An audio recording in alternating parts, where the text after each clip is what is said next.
On connaît depuis longtemps les bienfaits de la création artistique, mais c'est au début du 20e siècle que l'art dans un contexte thérapeutique se développe.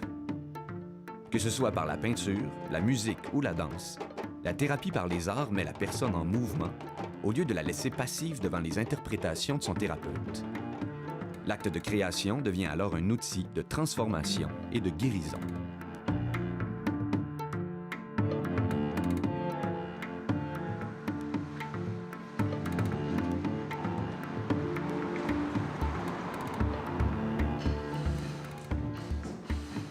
Jean-Marc Péladeau est psychologue et art-thérapeute.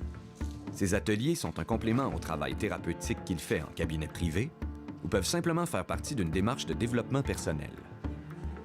L'art-thérapie, c'est il y a quelqu'un qui veut se faire du bien, puis il utilise un médium visuel, plastique, dans mon cas, pour mieux se comprendre. Et pour moi, ça a été une belle découverte. J'ai simplement pris un pinceau avec les couleurs, un petit peu d'eau, et je faisais rien, j'ai fait juste comme un nuage. Ça représentait bien, je pense que je vivais à cette période-là, je tournais en rond, puis c'est ce que j'ai fait, bien, c'est comme un rond.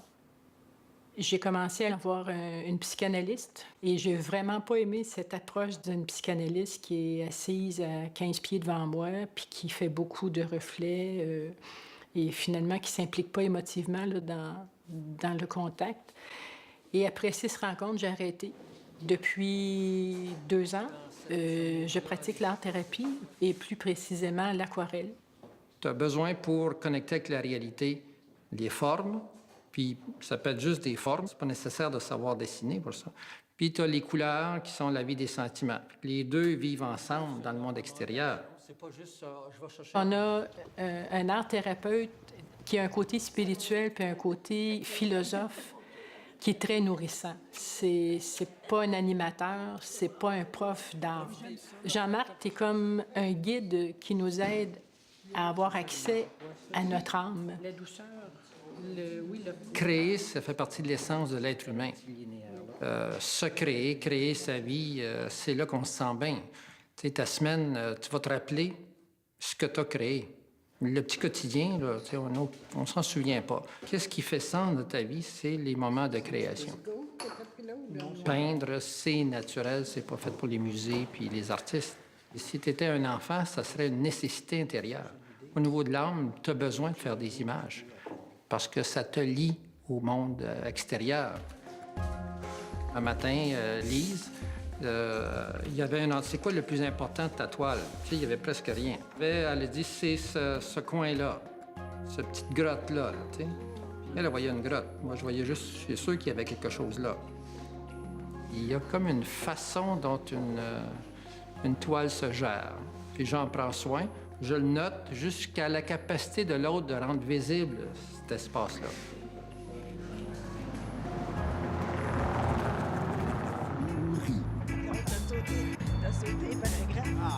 Je suis pressé de finir. Depuis bientôt 20 ans, la Fondation Les Impatients vient en aide aux personnes atteintes de problèmes de santé mentale. On y offre gratuitement des ateliers de musique encadrés par des artistes thérapeutes professionnels. Danny Bouchard est détenteur d'un bac en musicothérapie de l'Université du Québec à Montréal. Les participants aux ateliers qu'il anime doivent être référés par un professionnel de la santé. Ici, aux Impatients, on a vraiment une approche humaniste. Partout ailleurs, les gens suivent des traitements ou vont suivre des thérapies, puis on travaille toujours sur leur bobo. Mais sinon, on essaie de trouver les forces chez la personne au lieu de focusser sur les faiblesses, en fait. Puis si, par la suite, les gens veulent s'ouvrir, puis parler un peu de ce qu'ils vivent, leur souffrance et tout, on les accueille, bien sûr. C'est un espace de non-jugement.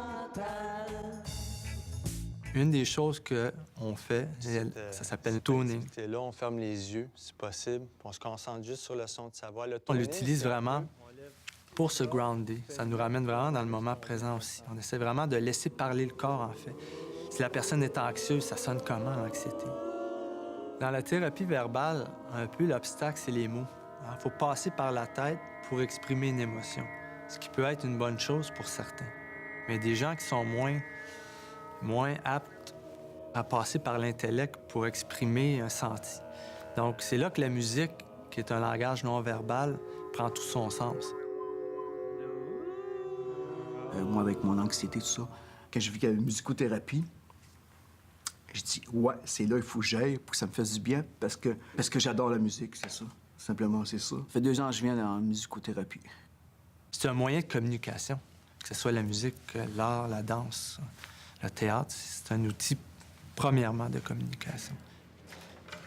En musicothérapie, mais il y a plusieurs clientèles. Là. Moi, je suis en santé mentale, mais les gens qui travaillent en soins palliatifs, c'est plus l'aspect spirituel qui vont travailler en fin de vie comme ça. Avec les enfants atteints de troubles autistiques aussi, en gériatrie.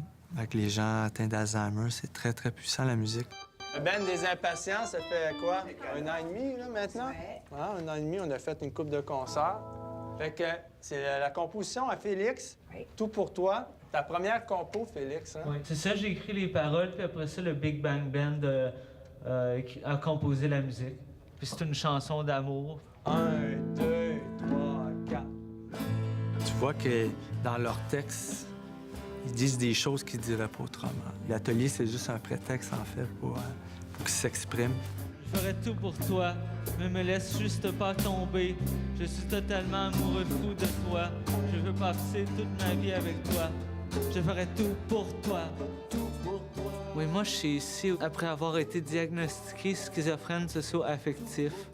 Ça fait 7 ans que je fais de la musicothérapie. Puis je suis plus retourné à l'hôpital une seule fois. Je me suis aperçu que la voix, comme chanter, c'est la chose la plus intimiste qui existe. C'est quelque chose de très personnel. Moi, ça me virait complètement à l'envers les premières fois, là. J'ai besoin de créer. Je suis un créateur, un artiste. Moi, ce que j'aime le plus, c'est la composition. Bien, j'ai mon petite enregistreuse, puis j'enregistre les chansons que j'entends. Puis c'est comme ça que je peux écrire. C'est in, d'avoir un ami gay.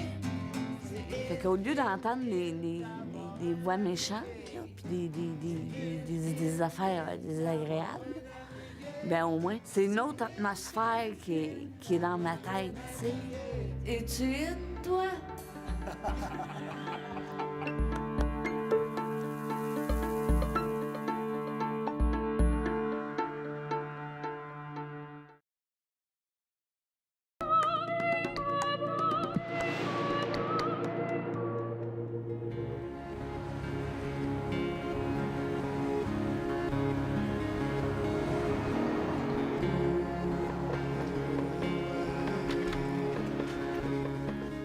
La danse-thérapie, c'est vraiment une forme de thérapie où est-ce qu'on va utiliser vraiment le mouvement dansé, accompagné de rythme, de chant, de musique, pour vraiment amener la personne à se sentir mieux, arriver à un mieux-être. On danse depuis toujours. L'être humain danse, chante, utilise le rythme pour se guérir. Il y a beaucoup de rites chamaniques un petit peu partout. Et c'est commun à toutes les communautés, les pays. Ça nous permet